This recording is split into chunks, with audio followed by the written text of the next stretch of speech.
72, plus 221 77 569 77 72. Gardez la forme. Salut.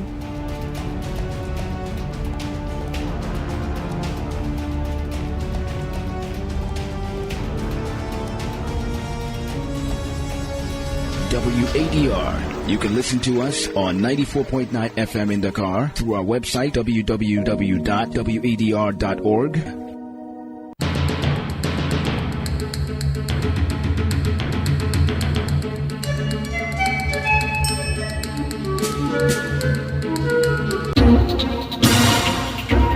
WADR.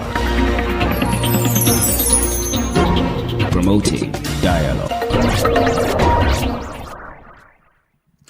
It's 6 p.m. in Dakar. Good evening and welcome to West Africa Democracy Radio, broadcasting on 94.9 FM and around the world on wadr.org.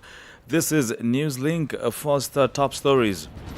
Guinea's political class divided over the suspension of party activities by the government for unauthorized formation and operations. It is in a sense of misery, all those who can suffer together. I'm not trying to create a political party. We have to give time to these political parties to get them to regulate and then tell them not to exist, not to have the activities. Former president of the Burkina Faso National Assembly, Kandé, goes on trial for financial misappropriation. On December 8, 2023, my party also submitted a request to First Investigating Office to investigate the misappropriation of public funds, granting of unjustified advantages, and money laundering against the former president of the National Assembly. President Barrow of the Gambia describes Ghana's democracy as resolute, urgent, order stimulated, and Ghana's new president, Mahama, reassures stable electricity nationwide despite looming energy crisis known as DOMSO. Please stay tuned for details of these stories and more. Here is Abdullahi Hassan with Newslink. Many thanks for joining us and welcome to our listeners within and beyond the sub-region. Tonight, Newslink begins in Guinea because the Transitional Authority has suspended with immediate effect the activities of 54 political parties. The Ministry of Territorial Administration in a statement Thursday said these parties were already suspended since last October. Ibrahima Khalil Condé, Guinea's Minister of Territorial Administration, expressed regret for the proliferation of political movements without prior authorization. The minister called on them to submit a request for administrative authorization to his ministry before the end of January to legally exist. This measure has, however, divided Guinea's political class as some parties reject this decision by the Guinean authorities to clean up the country's political landscape, while others approve of it. Emoredet tells us more. The Union of Democratic Forces of Guinea UFDG, a party of the opposition Selu Jalun Jalo, is formal. The UFDG denounces what it calls a decree by the current regime to censor the Guinean political landscape by suppressing political formations. Amadou Ngebe, one of the party leaders, says, It is in a sense of misery, all those who can suffer together. I'm not trying to create a political party. We have to give time to these political parties to get them to regulate. We can't get up in the morning and then talk to these political parties and then tell them not to exist, not to have the activities. However, other political groups approve of the approach of the Guinean transitional authorities to sanitize the political ecosystem. Such is the case of Oye Bivogi, acting Secretary General of the Democratic Party of Guinea. As far as the party is concerned, there have been no meetings since last October because the party was suspended. However, the parties are now in the process of completing the information so that it can be in a regular party status. As far as the PDG is concerned, on the whole, there's no fundamental problem. This situation will be regularized. We are the ones who fought for this. There were a plethora of political parties. Some of them did not have seats, and some of them were in the bags. So we had to somehow assimilate the political file of our country. The 54 parties concerned have until January 31 to conform to the regularizing charter of the political parties. That reporting there. In Burkina Faso, the former president of the National Assembly, Alassane Sakande, is on trial for misappropriation of public funds. The last head of parliament under former president Roch Kabore is accused of illegally awarding public contracts and distributing money intended for the institution. This information was given by the prosecutor of the Court of First Instance Wagawan at the press conference today. Here is Justice Blaise Bazi. Mon parquet a également saisi parution introductive. On December 8, 2023, my party also submitted a request to First Investigating Office to investigate the misappropriation of public funds, granting of unjustified advantages, and money laundering against the former president of the National Assembly. The case concerns Alhassane Bala Sakande and 5 other people. He is currently accused of having maneuvered the conclusion of public contracts by direct agreement without any respect for price lists in disguised cases of misappropriation of public funds and illicit enrichment. The former president of the National Assembly is also accused of unjustifiably distributing money to individuals from funds allocated to the institutions, namely the National Assembly. As the main defendant, Alhassane Bala Sakande is currently absent from the country for alleged health reasons. Agreements have been made to bring him before the judge for further investigation. Des dispositions sont prises pour qu'il soit présenté au juge pour la suite de l'instruction. Justice Blaise Bazi is prosecutor of the Court of First Instance, Wagawan, Burkina Faso. Now, more than 48 hours after the deadly terrorist attack on Benin's northern border, the government has yet to issue an official statement about the assault aside from the initial report.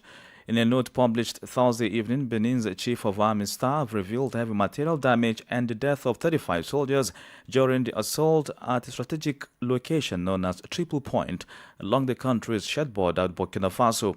The untamed attack comes at a time when various means have been mobilized to combat terrorism. But what happens? What lapses allowed the attackers to achieve their targets?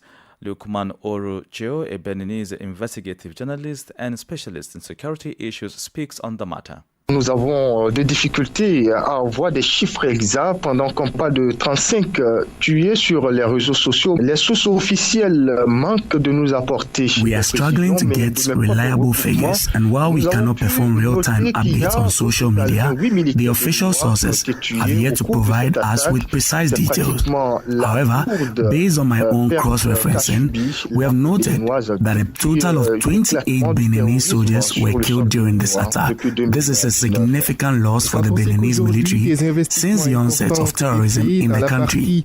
When we consider that substantial investments have been made in northern Benin to combat terrorism, including the purchase of military equipment and an increased defense budget for 2025, it highlights the gravity of the situation. Despite this political will, such a large-scale attack has still occurred. This issue is not only geographical, but also infrastructural and social. There are areas where basic necessities like access to water, energy, education, and healthcare are lacking, which creates a real problem. As you know, the enemy often collaborates with local populations, possibly promising them rewards through political deals, although this may not be the case. As we work to regain control of the situation, the response must not only be military, but also social, in order to reassure the population. Ce qui n'est peut-être pas le cas quand ils réussiront à prendre le contrôle de la situation. Bref, la réponse ne doit pas être que militaire, elle doit être également sociale pour rassurer la population. Lukman Oru, Beninese investigative journalist and specialist in security issues. More stories coming up on West Africa Democracy Radio. Newslink continues. And as a reminder, we're live on wadr.org. Now talking trade and bilateral cooperation. President Bola Tinubu of Nigeria has said the country is expanding economic trade with China, including an increase in currency swap of up to $2 billion. Abuja will also initiate the review of the $50 billion aid package between China and the African continent. President Tinubu made these revelations during a meeting with Chinese Foreign Minister Wang Yi at the State House in Abuja. WADR's Usman Omar reports. The Chinese envoy is in Nigeria for an official visit and was received by Yusuf Tugga, Nigeria's Minister of Foreign Affairs. The meeting offered Nigeria the opportunity to relay its concerns in different areas. President Bola Tinubu, through his Minister of Foreign Affairs, also appealed to China to reassess its $50 billion aid pledge to Africa, announced last year by Chinese President Xi Jinping, arguing that the continent's infrastructural needs require greater support. The partnership reflects the shared vision of our two nations to foster economic growth, sustainable development, and mutual prosperity. The Nigerian leader further requested China's backing for Nigeria's bid for a permanent seat on the United Nations Security Council, citing the country's leadership role in Africa. During the meeting, the Chinese Foreign Minister Wang Yi commended Tinubu's administration for its renewed hope agenda and reaffirmed China's commitment to supporting Nigeria in countering terrorism, enhancing regional security, and funding developmental projects through the Chinese National Development Bank. China and Nigeria have always, in the spirit of mutual respect and equality, deepened our friendship and pursued practical cooperation, setting a fine example of South-South cooperation and an important exemplar of China-Africa cooperation. Indeed, as you mentioned, the renewal of the currency swap agreement shows how well we have carried out our financial cooperation and sustained its momentum. With regard to Nigeria's wish to increase the line of the currency swap, we will favorably study and consider the issue. Both leaders highlighted the importance of implementing existing agreements signed during Tinubu's visit to China last year. President Tinubu noted that Joseph Tagbe, Nigeria's Director General of Nigeria-China Strategic Partnership, would oversee the execution of these agreements. For Newslink on West Africa Democracy Radio, Usman Umar reporting from Abuja. Meanwhile, Nigeria's anti-graft agency, the Economic and Financial Crimes Commission, EFCC, has arrested 105 individuals, including 4 Chinese nationals, for allegedly running an internet fraud scheme targeting hotels in Europe and beyond. The suspects were apprehended on Thursday during a raid at an apartment in Abuja, the nation's capital. EFCC spokesperson Dele Oyewale said in a statement, the group is accused of operating a fraudulent hotel review job scheme. He added, investigations are underway and all suspects will face trial once inquiries are complete.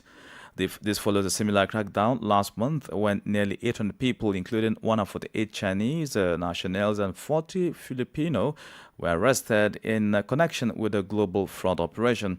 That scheme reportedly involved luring victims through romance scams and defrauding them with fake cryptocurrency investments.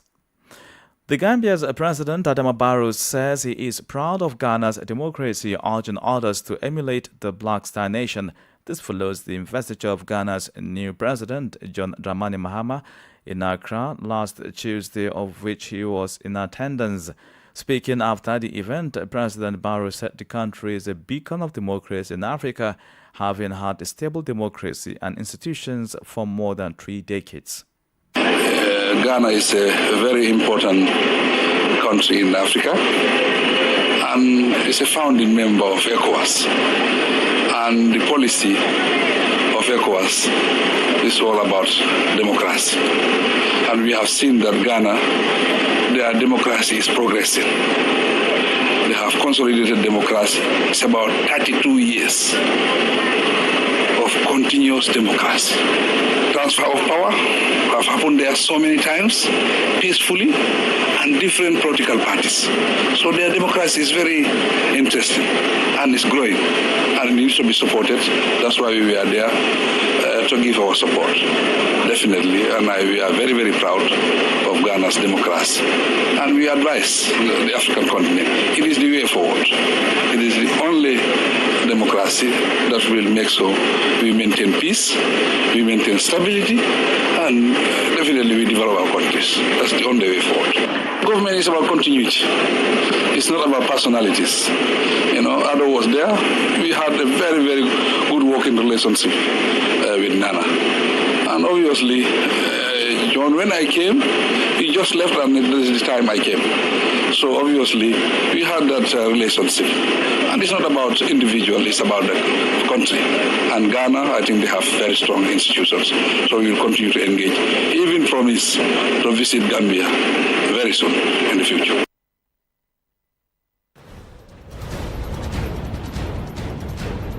You are listening to Newslink here on West Africa Democracy Radio, broadcasting on 94.9 FM, Dakar, Senegal, and across the world on wadr.org. Here is a reminder of our top stories. Guinea's political class divided over the suspension of party activities by the government for unauthorized formation and operations. The Burkinabe former president of the National Assembly, Sakandi, goes on trial for financial misappropriation. President Barrow of the Gambia describes Ghana's democracy as resolute, urgent, order stimulated. Still ahead in the news, Ghana's new president, Mahama, reassures stable electricity nationwide despite looming energy crisis known as DOMSO. And here in Senegal, authorities arrest 4 suspects with illicit pharmaceutical products in the suburbs of the capital, Dakar. We also have the guest interview and sports news. Please stay with us. West Africa Democracy Radio. It's you speaking. Many thanks for staying with us. Let's now take you to Ghana, where President John Dramani Mahama has assured Ghanaians that efforts will be made to resolve the looming power crisis and ensure a steady electricity supply. The president gave this assurance to the country while speaking at the 92nd Jalsa Convention of the Al-Ahmadiyya Muslim Mission at Winneba on Thursday, which also marked his first public event since he took office on January 7, 2025. HRTSU has one full report. The assurance of the president comes after his nominee for the Ministry of Energy, John Abdullahi Jinapor, disclosed that the country was on the verge of power crisis because the outgone Akufo-Addo government left the country with only 5 hours of power. The minister-designate had also indicated that the country was facing insufficient fuel for power supply, which could lead to potential erratic power outages, locally known as DOMSO. But speaking on Thursday, President John Mahama explained that one of the first things he did when he took office was to convene a meeting with stakeholders in the energy sector to ensure that they come up with pragmatic steps to keep the lights on. And so yesterday I called a meeting of all the stakeholders in the electricity value chain. And they have been sitting since yesterday to today to come out with innovative solutions so that we're able to keep the lights on. And so I can assure you with some of the ideas they've come up with, we will make sure that your lights stay on and that we do not have DOMSO, as you popularly call it. President Mahama further indicated that his predecessors failed to make provisions for such eventualities, which led to the current alarm over potential power outages. Unfortunately, enough provision was not made for this eventuality. When the fuel arrives, it takes time to import it, 3 weeks to place an order and get it delivered. And when it arrives, you have to treat the fuel for another week and a half to make it ready for use in the generating plants. And so there's a threat of power outages.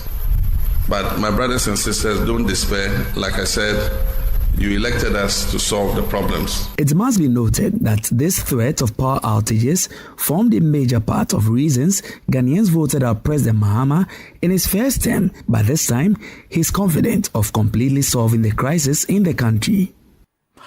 HRTSU reporting. Here in Senegal, 4 suspects were arrested in the suburbs of Dakar for possessing illicit pharmaceutical products following a major operation conducted by the Gendarmerie. The Territorial Gendarmerie Brigade of Kermassar, in collaboration with the Senegalese Pharmaceutical Regulatory Agency, ARP, carried out the operation between Tuesday and Wednesday. This effort resulted in the seizure of significant quantity of illegally marketed pharmaceutical products. According to a press release from the Gendarmerie, an investigation was launched after receiving information about the alleged involvement of a company named Plaza Cosmetics located in Kermassar in the unauthorized sale of food supplements and health products. Investigations revealed that this company also operated in several neighborhoods of Dakar, including Ngor, HLM, and Passe Asening. On January 8, a seizure operation was initiated under the direction of the public prosecutor involving agents from Kermassar Research Brigade and the Senegalese Pharmaceutical Regulatory Agency. The press release states that during the raids conducted at various sale points, authorities seized a significant quantity of unapproved pharmaceutical products. 4 individuals were arrested and placed in custody for criminal association, endangerment of public health, possession and marketing of health products without authorization, and illegal advertising of health products. Augustine Coley filed that report. Politics, Analysis on major news, social matters, and all. This is The Guest. The guest segment tonight takes us to Benin, where there is still no official report after the deadly attack in the north of the country. On Wednesday evening, armed individuals stormed the strategic area of the Triple Point, killing dozens of people, all soldiers. In a note published on Thursday, the Chief of Staff of the Armed Forces confirmed the attack, mentioning heavy losses without giving further details. This untamed attack in the Beninese Sahel comes at a time when various means have been mobilized to combat terrorism. Lukman Aru, a Beninese investigative journalist specializing in security issues, spoke on this. At the time of speaking, we are having difficulty obtaining exact figures. While we are talking about 35 killed on social networks, official sources fail to provide us with these details. But from our own cross-checking, we are able to note that there are a total of 28 Beninese soldiers who were killed during this attack. We can talk about the purchase of military equipment, the increase of the budget allocated to defense for the year 2025. Despite this political will, what flaw has allowed this large-scale attack today? Yes, before noting the result of everything you have mentioned as already taken actions, we will have to wait. We must hope, without doubt, the impact perhaps in a month, 2 or perhaps a year. But immediately, it is a military response that the state seems to provide. However, the response is not only military, it must also be social, and it's not only geographical distance, it is also an infrastructural distance. You have localities that lack the necessary access to water, access to energy, access to school, access to health centers, and this pose a real problem. You know, the enemy generally collaborates with the population because, obviously, you may be seeing them back to back with perhaps politics, which may not be the case. When we succeed in taking control of this situation, in short, the response must not only be military, it must also be social to reassure the population. Earlier you spoke about this problem, access to basic social services by local populations. Today, do you want to insinuate that the enemy is replacing the Benin state in this area? Yes, it may be too much, but I think it's not ruled out because, you see, at certain times the populations who seem to collaborate with these forces of evil, you question the inhabitants of certain environments. You are told that the state that you seem to defend, where is it? We have been here for a while. We have not noticed the road. We do not have electricity. We do not have water. We do not have school. And so, this really poses the problem, and the Good Samaritan who is presented as all these extremist groups, because do not forget, they amass the population through messages that are capable of meeting the challenges that the state has not succeeded in, and therefore poses themselves as a Good Samaritan. And you understand that it is quite easy for the population to fall into the ASKC. So what could be the response of the Beninese army when we know that its room for maneuver is reduced in view of its current relations, which are not at their best with its two neighbors, Niger and Burkina Faso? This is a big concern. You know, it's difficult in the case to lead a fight, an effective fight, because you have Benin, which does not seem to get along well with its neighbors Niger, its neighbor Burkina Faso. They share the great forest of the Wadr Park. Normally, a synergy of action, a collaboration could contribute to slowing the momentum of these extremist groups, but unfortunately, each state seems to function without real collaboration from its neighbor. We wonder, in such context, what will Benin be able to do? Dans un tel contexte, que pourra faire le Bénin? Lukman, or a Beninese investigative journalist, speaking there. Up next is sports news with Sankule Janko. Hello there, warm welcome and thank you for joining us. Ivory Coast international Amad Diallo has signed a new 5-year contract at Manchester United that will tie him to Old Trafford until June 2030. The 22-year-old Ivory Coast winger, who has emerged as a key player under Robin Amorim, would have been a free agent in the summer.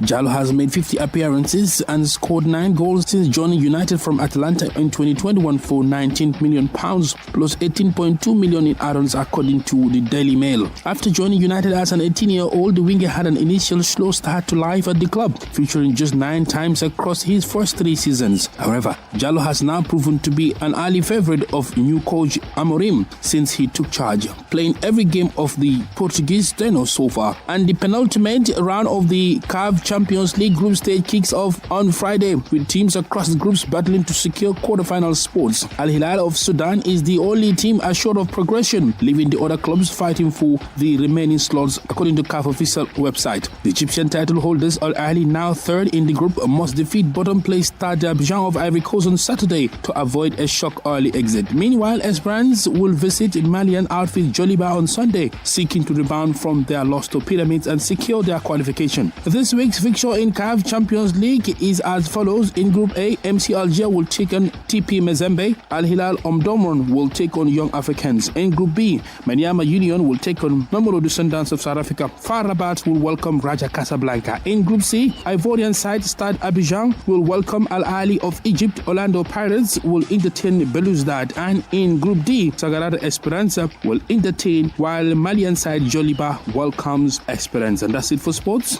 It's back to you. Sports was brought to you by Sankule Janko. And with that, we've come to the end of this edition of Newslink here on West Africa Democracy Radio, broadcasting from Dakar, Senegal.